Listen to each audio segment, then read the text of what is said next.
Hi hello friends, welcome to our channel Soumya Anil's kitchen. ఈరోజు మనం బీరకాయ చట్నీ ఎలా తయారు చేసుకోవాలో చూద్దాం.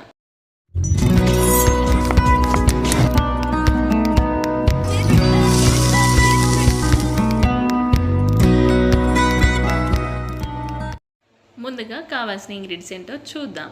కరివేపాకు, హాఫ్ స్పూన్ పసుపు, పల్లీలు, 4 చిల్లీస్, 2 టమాటోస్, పోపు దినుసులు, 1 స్పూన్ సాల్ట్, కొత్తిమీర, 1 కప్ బీరకాయ, 4 వెల్లుల్లి రబ్బలు, 1.5 స్పూన్ ఆయిల్.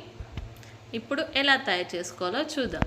ముందుగా స్టవ్ పై బౌల్ పెట్టుకొని అందులో ఆయిల్ని హీట్ చేసుకుందాం. ఇప్పుడు బీరకాయల్ని వేసి మంచిగా ఫ్రై చేసుకుందాం. ఫ్రెండ్స్, మీకోసం ఒక టిప్. హెయిర్ ఫాల్ బాగా అవుతుందా?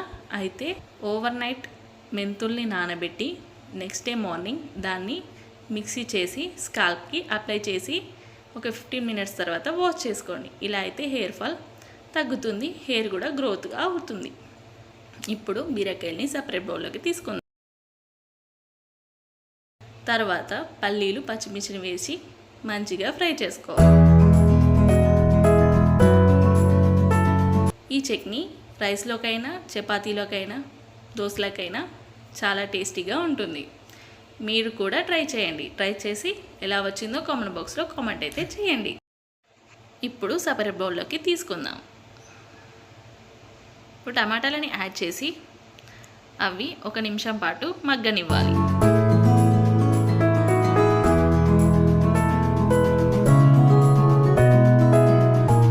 ఇవి మగ్గాయి, స్టవ్ ఆఫ్ చేద్దాం. ఇప్పుడు మిక్సీ జార్లో జీలకర్ర, వెల్లుల్లి, పల్లీలు, పచ్చిమిర్చి, బీరకాయని యాడ్ చేసి మిక్సీ చేసుకుందాం.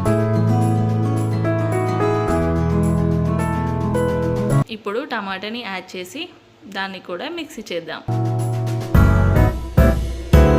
ఇప్పుడు సాల్ట్ని యాడ్ చేసుకొని మిక్స్ చేసుకుందాం.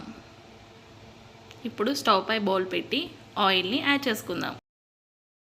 తర్వాత పోపు దినుసుల్ని వేసుకుందాం. అవి ఫ్రై అయ్యాక కరివేపాకుని యాడ్ చేసుకుందాం. అవి కూడా ఫ్రై అయ్యాక ఎండుమిర్చిని యాడ్ చేసి మంచిగా గోలనివ్వాలి.